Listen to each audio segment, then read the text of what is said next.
So again, that becomes a very important aspect, that how do you deal with this. The second situation is labor charge based on weight of gold. Like I said, in Maharashtra, other places, it is either piece rate or it is weight of gold. That okay, if they worked on 10 grams of gold, then the karigar charges is so much, because how much is the gram? Per gram they charge the making charges.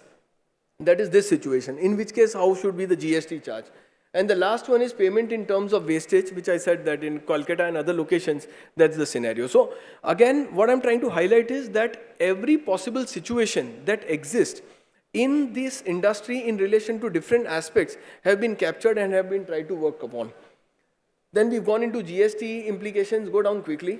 We can show GST implication. Again, like, there are certain alloys, etc. that may be used, certain material will be used, material which the principal has supplied or material which the job worker himself buys. Again, there would be a discrepancy and there could be a variation. And how that should be reflected in the invoice, how it should be captured, is all brought out here.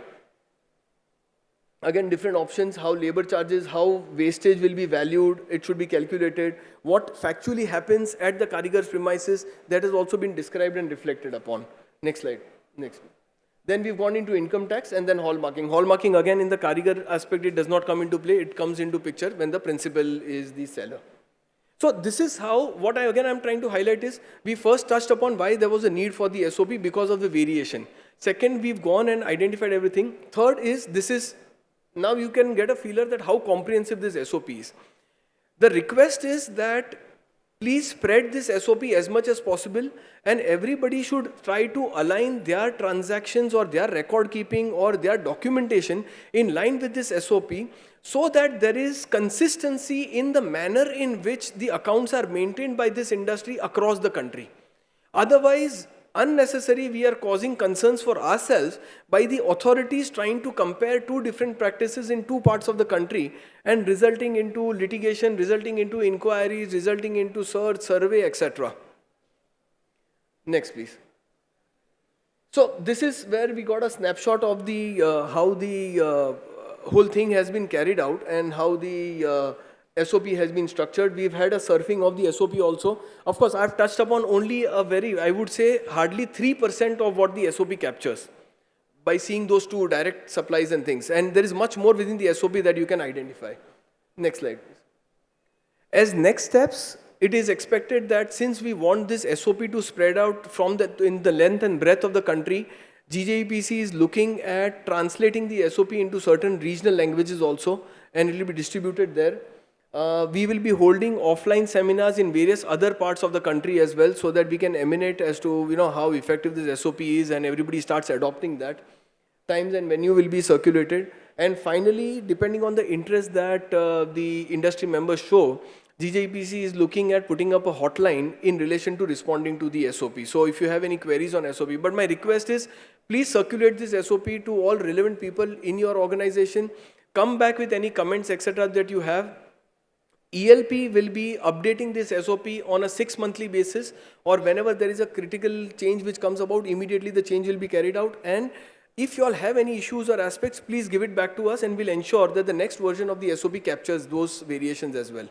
Because at some point in time, maybe 2, 3, 5 years down the line, we want to make this SOP as the document followed by this industry across the country.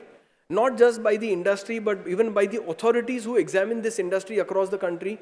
And that it will become like, we will not have to spend time in dealing with, okay, how my document should look, or how my transaction should be recorded, or what do I answer to this authority or this officer, everything will be streamlined. So may I request that you please spread out this SOP to the extent possible and revert back with your thoughts and comments. With that, let me conclude this presentation. Happy to answer any questions, etc. that you may have.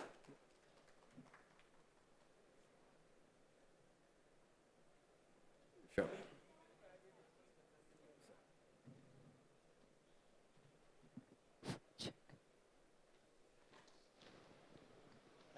I'm Shafiq. How does this document, will it have any legal validity in court of law? So as of now, there is no legal validity. However, we have, based on a lot of analysis, etc. carried out, have tried to put everything. So I can mention at least that much, that if you are following the SOP, and a query is raised, there is enough justification within the SOP itself why you've taken that position. So that justification itself you'll be able to put across to say that the law reads in this manner, and that's why I've taken these steps. So for example, say you've manufactured a piece of jewelry where there is some old gold which you've got, certain diamonds you've got.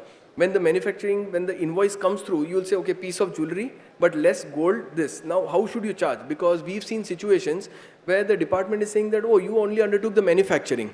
And manufacturing is at 5% or 3%, whereas the jewelry is at 3%. So then they're saying, oh, why should you not charge 5% on the entire invoice?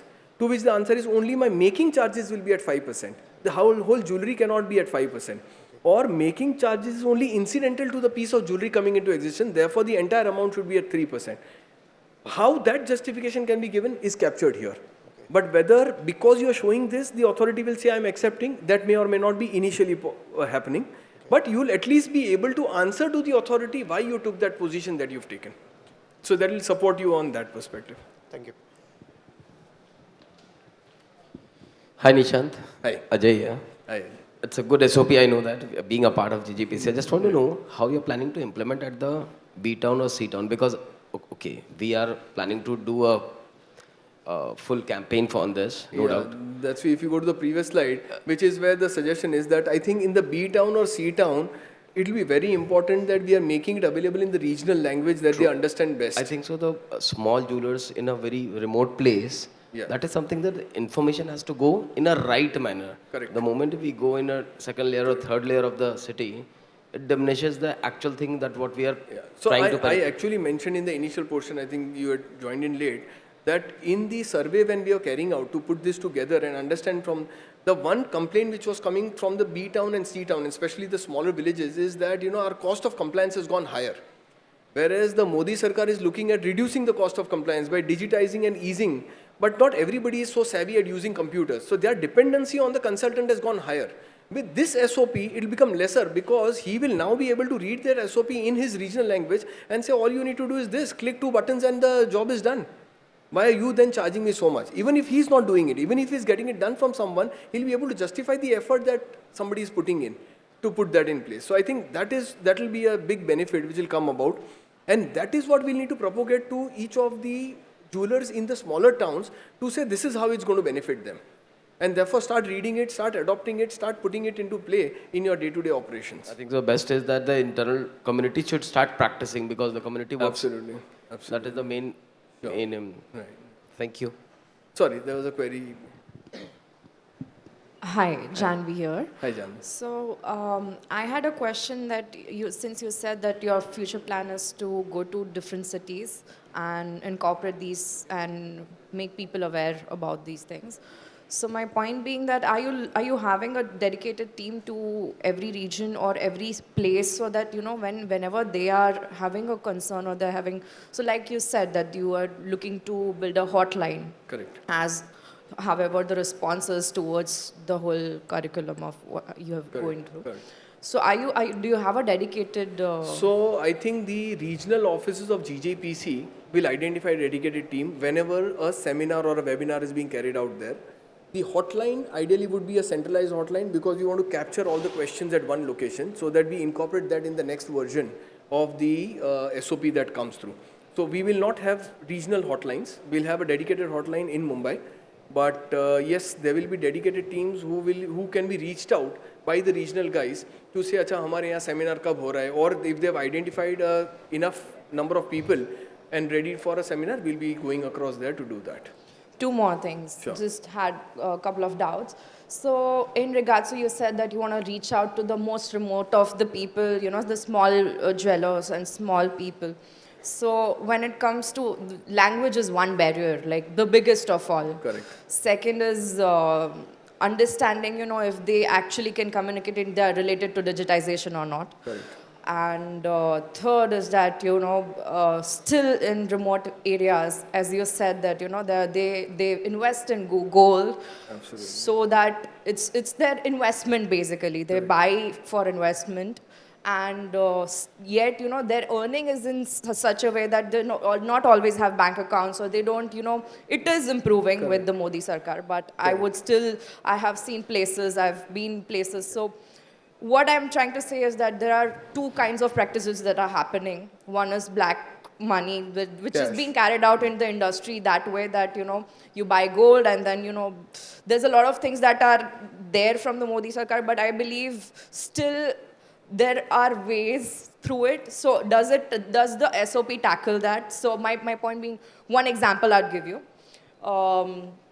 There's a PAN card above a certain limit of buying that you do. There's a PAN Requirement card, of your giving the requirement. KYC. Yes, correct. Yeah, yeah. But even to avoid that, They'll you break have it into certain ways multiple that you can, this thing. you can give the old gold and a lot of things. There are practices that happen So in the I'll industry. tell you, I think legitimate question, but let me also say that this SOP is to address and account for all legitimate transactions. So if somebody wants to do an illegitimate transaction, obviously this SOP will not. But yeah, if your point is that will it bring to books a transaction of that nature, see, I'll tell you, while this is intended to be responding to every transaction, if the jeweler intends to account for it. But if the jeweler doesn't intend to account, obviously this can also not capture it. So it's completely dependent upon what the intention of the jeweler is. So the idea is that since this is a government authorized, I mean, you have a collaboration with GJEPC. That is what I believe. I'm sorry, I was not Right, there at the right. starting of the. So my point being that, does it help in any way in terms of, bringing the whole industry to a level where this could. So it will clearly, because it is now easing out the compliance procedure, it will encourage those who were not undertaking compliance because they are finding it difficult and they were saying कि boss थोड़ा tax नहीं pay करेंगे, वो ऐसे transaction कर लेंगे तो easy हो जाएगा. Those guys will now feel easier that okay, इतना ही करना है, इसमें कुछ करना ही नहीं था. We just had to click a couple of buttons and my compliance was done. They will start complying. Okay, but if the question is, will this document become a policing mechanism to keep a check on others? It's not a policing mechanism. It's not a legislation. SOP, yeah. It is just an SOP. It's just a supporting document. So if you have the willingness and intention, it will support you to do it much easier, quicker, smoother, faster. That's all that it will cater to. But I'm sure that, spreading this thing out, Absolutely. it will definitely Very much. reduce down the Because, number of. see, the legislations today are such that it policing mechanism carried out in a chain. So if any one person in the chain does some mischief, he'll be caught either from the earlier part or the previous part. So therefore, this will be really helpful once starts getting adopted and implemented by various people. On the aspect of how we'll make it reach to the remotest area, which is where I think GJPC is looking at coming out with multiple regional language translations. We are also intending to create videos which will be put up on YouTube, so that people because now internet facilities available in the remotest of the places and everybody has a smartphone, so they can access those videos. Those videos also will try to put it in multiple languages so that they can just access the video, understand, and videos will be created on each of the chapter. Today's presentation was only to give a feeler of the SOP, but how the SOP under each chapter should be read with will be now created and spread out, so that people, it becomes easier that somebody wants to say, okay, Karigar, when goods are sent from the Karigar directly to the customer and customer to export. Which chapter? Click on this chapter and you will get the entire procedure. You don't need to do anything else. This is how you account. This is what documents you record. This is what you file to the DGFT for your refund of taxes, etc. This is what you file to GST. This is the income tax that you deduct. Everything is taken care of. So it's like, crash course for dummies kind of, that everything in one book that you just need to follow and everything will be streamlined. And it is hoped that once everybody starts following that, we won't have too many concerns or questions being raised by the authorities, because the authorities will start realizing that, oh, everybody's following this, that means they're complying with something. Unless there is something inherently wrong, which we, to the best of our extent, believe that there is nothing that we've left unturned. Or some new structure of transaction comes in, because e-commerce becomes very complicated, and therefore through e-commerce you are able to do something partly in Dubai, partly in Hong Kong, and then coming in India, and such a transaction is not captured. We'll request you please write to us, and we'll try to capture it in the next version or the next edition of this SOP that comes through. Yeah? Okay. Yeah, thank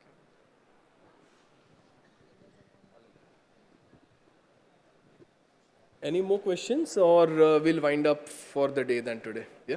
Thank you so much. Thank you for being here. And once again, a request to please spread out this SOP to the extent that you can, because the more it spreads out in the industry, the more benefits this industry will be able to garner. Thank you. Also, just giving you an idea that it's available when you scan the QR code, and the QR code is available on the desk outside. So while leaving, you can certainly check on the desk for the QR code and you'll get this SOP. So yeah, thank you very much, Mr. Shah. I think we don't go by numbers. You had just the right people who would want to listen to, and you were able to deliver what exactly you came for. So thank you so much. Thank you, ladies and gentlemen. We'll see you for the next sessions of Innovate Talks.